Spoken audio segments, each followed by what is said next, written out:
Oi pessoal, sigo sendo Raniele Cavalcante, vou contar mais um pouco da minha história pra vocês. Não vou entrar em tantos detalhes da minha infância antes dos 9 anos, porque senão eu poderia ficar aqui falando 1 hora. E eu sei que o nosso tempo é rápido, prático, e você já quer ir fazer as próximas coisas, ou nesse momento você tá fazendo alguma coisa assistindo esse vídeo. A propósito, se você estiver ouvindo ruídos de carro passando, gente falando, isso é vida real, é cliente sendo atendido e eu gravando esse vídeo para poder compartilhar um pouco da minha história com você. Bom, minha gente, nascida lá, numa cidade onde não tinha hospital, dentista, mercado, farmácia, enfim, ali num povoado.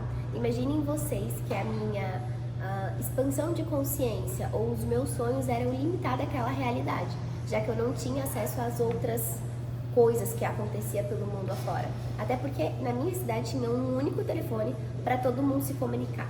E pasme, a minha mãe era telefonista. Se você quisesse falar comigo, você ligava, marcava um horário e eu ia nesse horário combinado.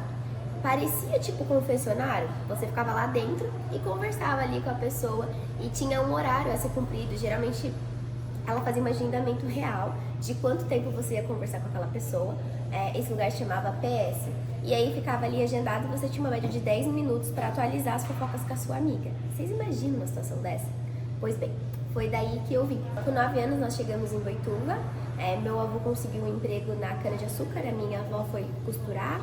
Eu me lembro que quando chegou esse momento, a gente passou por um momento difícil na família, com relação à saúde do meu avô. E a gente tomou essa decisão, né? Sempre fomos muito unidos. Tomamos essa decisão de vir e encarar São Paulo sem conhecer nada. E minha avó sempre foi muito religiosa. E eu acredito que o mais lindo que eu trago de todo o aprendizado que eu tive na Bahia foi sobre a confiança e a fé absoluta nas coisas. Eu me lembro de um dia a minha avó chegar da missa e compartilhar com a gente que tinha vindo a passagem, né? Pra gente deixar aquela terra, a parentela, e ir à terra prometida, e que ela tinha certeza que o lugar que nós fôssemos estar seria a terra prometida, onde tudo que a gente quisesse seria capaz, porque, né, ao Deus que a gente serve é esse Senhor, assim, abundante e de infinita misericórdia.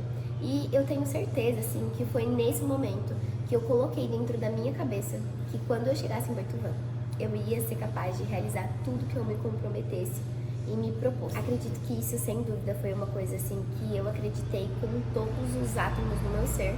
Quando chegou aqui, meus pais conseguiram um emprego numa chácara, eles eram caseiros, e eu sempre tive um bom relacionamento com os patrões dos meus pais, né? E eles me levavam para festas, restaurantes, isso me trouxe muita expansão de consciência, ainda muito jovem, a conhecer outras coisas, outras culturas, pessoas. Me lembro que pude ir à praia com eles também, foi uma oportunidade, um momento muito legal que eu trago e carrego comigo. Aos 11 anos a gente voltou, né, pra cidade, saiu lá do Recanto Maravilha, que é um bairro de chácaras aqui na cidade, e eu já queria trabalhar, eu queria me movimentar, eu já tinha decidido dentro de mim quando eu tinha, depois, né, fazendo alguns estudos e análise de inteligência emocional sobre crenças e tudo mais, eu entendi que quando eu tinha 4 anos, eu estabeleci que eu faria a diferença na minha vida e na vida da minha família. Era como se eu tivesse um sentimento de culpa por a minha mãe estar passando pelos processos que ela passava, de trabalhar arduamente por tantas horas, daquela forma. E eu queria muito do fundo do meu coração, da minha alma, o sentir foi muito forte, de que eu vou dar certo, eu preciso dar certo, eu não tenho outra opção, porque eu preciso auxiliar ela, eu desejo que ela tenha uma vida melhor do que a vida que nós temos hoje. E com 11 anos eu tomei a decisão de trabalhar por livre e espontânea vontade, desejo mesmo no meu coração. Não foi os meus pais, nem meus avós, foi uma coisa... Eu acredito que isso parte muito da pessoa que já tem esse chamado, esse propósito num todo, né?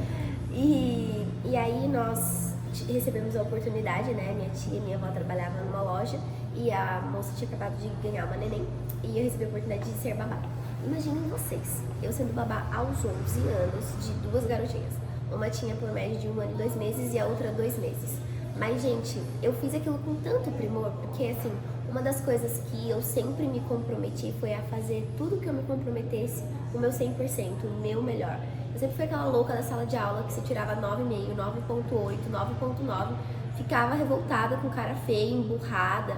Teve até vez que eu fui chamada a atenção porque tirava uma nota que eu não queria e ficava, tipo, brava mesmo, porque eu sempre queria o 100% de 100%. Isso faz parte da minha personalidade. É positivo e negativo, tá, gente? Tem a dualidade ali. Mas eu cuidei muito bem das meninas, também acabei me apegando muito a elas. Tive um bom relacionamento com os meus patrões também na época. E aí começou a minha jornada no mundo de trabalhar, né? De ganhar meu dinheiro, de desejar, de ter as minhas coisas. Depois disso eu fui, deixa eu ver, depois de ser babá, eu trabalhei numa sorveteria, trabalhei numa loja sendo vendedora, eu dava curso de digitação, de Excel, de planilha, porque eu me destaquei entre as alunas no curso na época de informática, porque, gente, fazer curso de informática na época, nos anos 2000 e pouco, era tipo assim, o auge. Quem não fizesse um curso de informática tava desatualizado para a área profissional, então todo mundo tinha que se profissionalizar.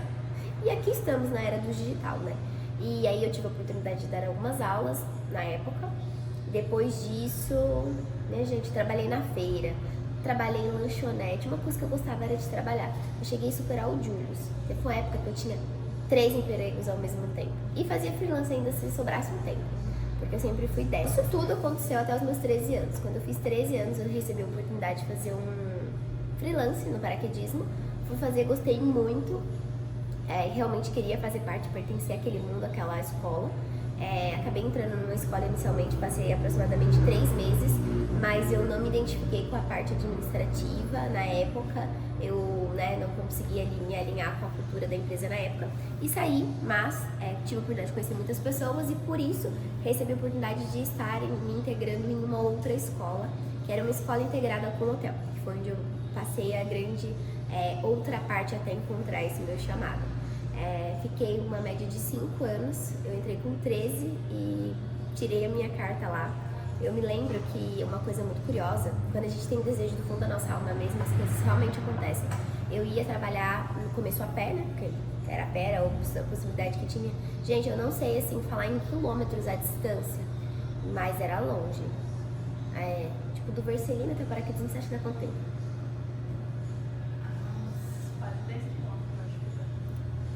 Olha, eu nem sabia, tá vendo? Falando que não corria, dar 10 km todo dia pra ir trabalhar e voltar, minha gente. Pois bem, eu ia a pé, voltava a pé, estudava depois do período da noite. E sempre quando eu não ia reclamando nem me vitimizando. Eu ia o tempo todo só pensando assim, cara, quando eu fizer 18 anos, a primeira coisa que eu vou fazer na minha vida é tirar uma carta de motorista. Porque não tá com a gota serena, eu andando 5 anos nesse sol, se eu não tivesse um objetivo na minha vida de tirar a carta, minha gente. Porque era assim, muito desafiador. E quando chovia, você pega o guarda-chuva do joelho pra baixo, molha tudo. O dia que tava muito quente, você passava mal. Eu sempre fui assim, meio medrosa, então teve uma época que eu comprei uma bicicleta. Mas é babado andar de bicicleta tendo o tamanho que eu tenho. Apesar de parecer muito grande no vídeo, eu tenho 1,51. E aí todo dia eu ia falando aquilo. Eu lembro assim da indignação que eu ficava quando alguém ia pro mesmo lugar que eu e não oferecia carona. Gente, olha a loucura. Quando eu tirei minha carta, eu comprei uma motinha, custou R$2.000. E, pasmem, parcelaram em 10 vezes pra mim, na fé de Jesus, sem boleto, sem cartão. Eu fiquei tão feliz, mas tão feliz. Tipo, o banco tava rasgado, o motor tava pendurado. Meu pai ria da minha cara, ele falava assim, tipo, não é possível que você tá feliz que você comprou isso, Ranieri. Se juntar as peças, dá pra vender no ferro velho. Mas eu fiquei tão feliz, tão feliz. E aí, aos poucos, eu fui arrumando as coisas. Gente, no começo, eu dava carona pra qualquer pessoa no mundo. Nunca tinha visto uma pessoa na minha vida. Eu via a pessoa andando e falava, gente, era eu ontem. Deixa eu oferecer a carona pra ela. Eu oferecia a carona sem capacete. Uma pessoa estranha que eu não conhecia, nem sabia dirigir direito. Olha o meu tamanho, dirigindo uma bis, eu às vezes dava carona pra pessoa, a pessoa era um pouco maior do que eu freava a pessoa, ia pra frente, eu ia pra frente junto, porque meu corpo não comportava o impacto pra segurar a pessoa, mas estava lá eu fazendo a diferença no meu mundo. Com 17 para 18, quando eu fiz 18 anos, né, que eu tirei minha carta, que chegou no ápice, assim, eu já tinha alcançado todos os níveis também na empresa, né, nas possibilidades que tinham ali. Falei, cara, o que eu vou fazer na minha vida? Eu vou passar o resto da vida aqui fazendo isso. Não que não fosse bom, era muito bom, eu amava o que eu fazia, mas eu queria algo a mais. E trabalhando no paraquedismo, eu tive a oportunidade de conhecer muitos empresários. Então eu comecei a minha jornada de identificar o que eu queria da minha vida. Então eu fiz curso de auxiliar de veterinária, RH, ADM, fiz um outro curso na parte de gestão de pessoas, de ADM, e aí um dia surgiu um curso de sobrancelha nessa mesma escola que eu fazia todas essas graduações. Ela falou assim, Ana, por que você não faz esse curso? Detalhe, o curso era sexta-feira à noite, nos outros cursos eu vacilava pra caramba, faltava porque eu não me conectava.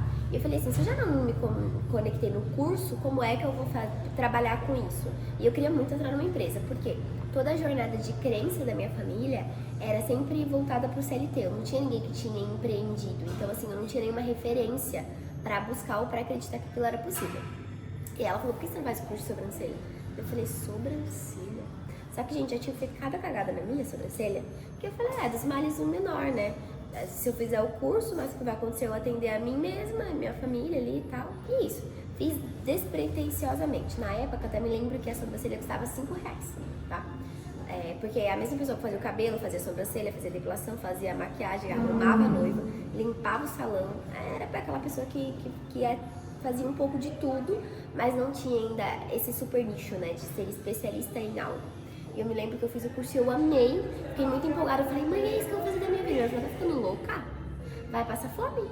Melhor fazer faxina, pelo menos você ganha R$100 o dia, amada. Eu falei, cara, minha mãe tem razão, deixa eu ficar quieta na minha. E aí eu segui ali atendendo algumas amigas, atendendo o pessoal do trabalho mesmo na hora do almoço, no banheiro, hein? E aí continuei observando as outras profissões que existiam pra ver se eu ia me encontrar.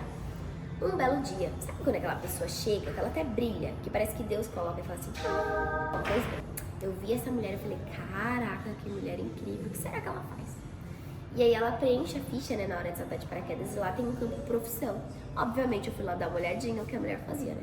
E ela preencheu micropigmentação. Falei, que diacho que é isso? Porque na época ainda não tinha tido up da micropigmentação. E aí, perguntei pra ela, ela falou que ela preenchia falhas de sobrancelhas, que ela trabalhava em São Paulo, que ela atendia uma média de 14 pessoas por dia e que ela cobrava R$450 na época. Falei, gente, é isso, eu vou ficar rica fazendo sobrancelha, é um negócio que eu gosto, vou ficar rica, porque, meu Deus do céu, aquilo brilhou pra mim de tal forma, eu falei, não, você não dá curso? Ela falou assim, a gente vai estar formando uma turma agora e tal, me passou o valor do curso, mas o valor, assim, pra mim, na época, na minha mentalidade, na condição que eu tinha, era um valor absurdo, assim, era praticamente impossível imaginar que eu teria capacidade financeira de adquirir aquele ticket de curso. Mas, né, como a fé inabalável da terra prometida, que, né, prometeu vai ter que cumprir, o Senhor prometeu pra mim, eu vou estar querendo cobrar aqui meu curso que eu quero. E aí eu conversei com ela, a gente acabou se aproximando bastante. Na época, o esposo dela, noivo, era muito próximo, assim, porque ele tava sempre saltando de paraquedas, então também me conhecia um pouco da minha história.